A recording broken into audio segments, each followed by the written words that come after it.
Hi hello வணக்கம் நமஸ்தே நமஸ்கார் welcome to much spices. நான் உங்கள் தோழி ஸ்ரீ. இன்றைக்கி நாம் ஒரு சூப்பரான ரெசிபிஸ் பார்க்க போகிறோங்க. என்னென்னு கேட்குறீங்களா? அதுதாங்க எக் ஃப்ரைட் ரைஸ். ஒன்று மட்டும் சொல்கிறேங்க, இந்த ரெசிபியோட சுவை உங்கள் மனசோட ரசனையை ஆட்டங்காட்ட வைக்கும். சரி, நம்ம ஜாஸ்தி பேசாமல் நம்ம சமையல் பயணத்தை தொடங்கலாமா? ரெடியா சுவை உறவுகளே? நம்ம சேனலை சப்ஸ்கிரைப் பண்ணலனா இதுதான் ஒரு சான்ஸ். மறக்காமல் சப்ஸ்கிரைப் பண்ணுங்கள். உங்களோட சப்போர்ட்டை எங்களுக்கு கொடுத்துட்டே இருங்க. சரி, வாங்க வீடியோக்குள்ளே போகலாம். ஒரு பாத்திரத்தில் 3 எக்கை உடச்சி ஊற்றி அது கூட 1/2 டீஸ்பூன் உப்பு ஆட் பண்ணி நல்லா அடிச்சு விட்டுக்கோங்க. ஒரு பேன்ல 1 டேபிள் ஸ்பூன் எண்ணெய் ஊற்றி எண்ணெய் நல்லா சூடானோன்னு நம்ம கலக்கி எடுத்து வச்சிருந்த எல்லா முட்டையும் அதோட ஆட் பண்ணிடுங்க. ஒருவேளை ஓரங்கள்ல ரொம்ப ஒட்ட ஆரம்பிச்சிச்சுன்னா ஸ்டவ்வை லோ ஃப்ளேம்லயே வச்சுக்கோங்க. கோகோனட் ஆயில் யூஸ் பண்ணினீங்கன்னா அந்த அரோமா அந்த எக் பொரிக்கும் போது அப்படியே இருக்கும். ஸோ அதனால நானும் கோகோனட் ஆயில் தான் இதில் யூஸ் பண்ணேன். அதுதான் உங்களுக்கும் ரெக்கமெண்ட் பண்ணுறேன். அந்த சவுத் இண்டியனோட டேஸ்ட் அப்படியே உங்களுக்கு கிடைக்கும். நல்லா கலந்து விடணும். கலந்து விட தான் முட்டை பொரிய ஆரம்பிக்கும். நம்ம முட்டையை ரொம்ப குக் பண்ணிடக்கூடாது. ஏன்னா நீங்களே இந்த வீடியோவில் பார்த்தீங்கன்னா நான் காமிச்சிருப்பேன். அதோட கலர் லைட்டாக ஒயிட்டாக தான் இருக்குமே தவிர சுத்தமாக அது ப்ரௌனாக மாறி இருக்காது. அதே மாதிரி தான் நீங்களும் பொரிச்சு எடுத்துக்கணும். ஒரு கடாயில் 2 டேபிள் ஸ்பூன் எண்ணெய் ஊற்றி 1 டீஸ்பூன் கடுகு, 1/2 டீஸ்பூன் பெருஞ்சீரகம், 8லேருந்து 10 கருவேப்பிலை, 1 பச்சை மிளகாய், வெட்டி வச்ச வெங்காயம் எல்லாத்தையும் சேர்த்து நல்லா கிண்டி விடுங்க.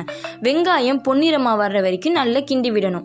வெங்காயம் நல்லா பொன்னிறமானதுக்கு அப்புறமா 1 டீஸ்பூன் இஞ்சி பூண்டு விழுது சேர்த்து அதோட ரா வாசனை போகிற அளவுக்கு நல்லா கிண்டி விடுங்க. அதோட பச்சை வாசனை போகணும், அந்த அளவுக்கு கிண்டி விட்டுக்கோங்க. இஞ்சி பூண்டு விழுதோட பச்சை வாசனை போனதுக்கு அப்புறமா அது கூட வெட்டி வச்ச 1 கேரட்டை ஆட் பண்ணிக்கோங்க. அதோட சைஸ் ரொம்ப சின்னமாக இருக்கணும்.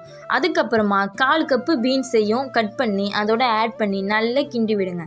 அதோட கிறிஸ்பினஸ் போயிடக்கூடாது, ஓகேங்களா? ஆனால் நல்லா வெந்திருக்கணும். அந்த லிமிட்ல பார்த்துக்கோங்க. ஒரு 2லேருந்து 3 நிமிஷம் நல்லா கிண்டி விடுங்க. ஸ்டவ் மீடியம் ஃப்ளேமில் இருக்கணும். பீன்ஸும் கேரட்டும் நல்லா வெந்ததுக்கு அப்புறமா அது கூட ஒரு 1/4 டீஸ்பூன் மஞ்சள் தூள், 1/2 டீஸ்பூன் மிளகாய் தூள், 1/4 teaspoon garam masala, 1/2 teaspoon pepper powder, இது எல்லாத்தையும் சேர்த்து நல்லா கிண்டி விடுங்க. அந்த கேரட்டோடையும் பீன்ஸோடையும் அந்த மசாலாஸ் எல்லாமே நல்லா கோட்டிங் ஆகணும். அந்த அளவுக்கு கிண்டி விட்டுக்கோங்க. இப்போ நம்ம பொரிச்சு எடுத்து வச்சிருந்த எக் எல்லாத்தையும் அதோட சேர்த்து நல்லா கிண்டி விடுங்க.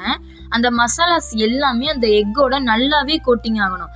இந்த மாதிரி நல்லா உதிரி கிண்டி விடுங்க. அப்போதான் அந்த எக்கோட அந்த மசாலாஸ் எல்லாமே கோட்டிங் ஆகும்.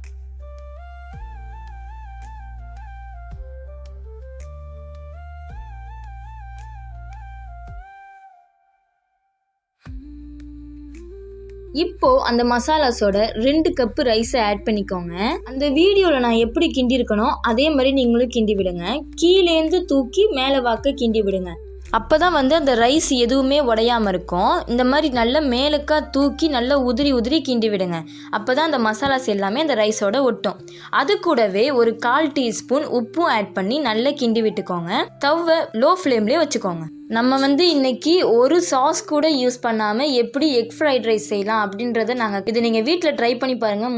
முழுக்க ஒரு ரெஸ்டாரண்ட் ஸ்டைலில் இருக்கும். கண்டிப்பாக உங்களுக்கு பிடிக்கும். கார்னிஷிங்காக கொஞ்சோண்டு கொத்தமல்லியை மேலே தூவி விடுங்க. ஒரு சின்ன சைஸ் லெமன் எடுத்து அது மேலே கொஞ்சமாக பிழிஞ்சு விடுங்க. அதோட ஒரு 2 ட்ராப் இல்லாட்டி 3 ட்ராப் விழுந்தால் போதும். அப்படியே அந்த ரைஸை ஒரு பெரட்டி எடுங்க. அவ்வளோதாங்க, சுவையான ஃப்ரைட் ரைஸ் ரெடி ஆயிடுச்சு. வீட்டில் ட்ரை பண்ணி பார்த்துட்டு எப்படி இருந்துச்சுன்னு மறக்காமல் கமெண்ட்டில் சொல்லுங்கள். அருமையான சுவைகளோடும் எளிமையான செய்முறைகளோடும் நிறைய ரெசிபீஸ் உங்களுக்காக வெயிட் பண்ணிக்கிட்டு இருக்கு. ஸோ எங்கள் சேனலை மறக்காமல் சப்ஸ்கிரைப் பண்ணுங்கள். தேங்க்யூ ஃபார் வாட்சிங் மை வீடியோ. சுவை உறவுகளே, உங்களோட ஆதரவை கொடுத்துக்கிட்டே இருங்க. நாங்களும் இதே மாதிரி நிறைய வீடியோஸை அப்லோட் பண்ணிக்கிட்டே இருக்கோம். சரிங்களா?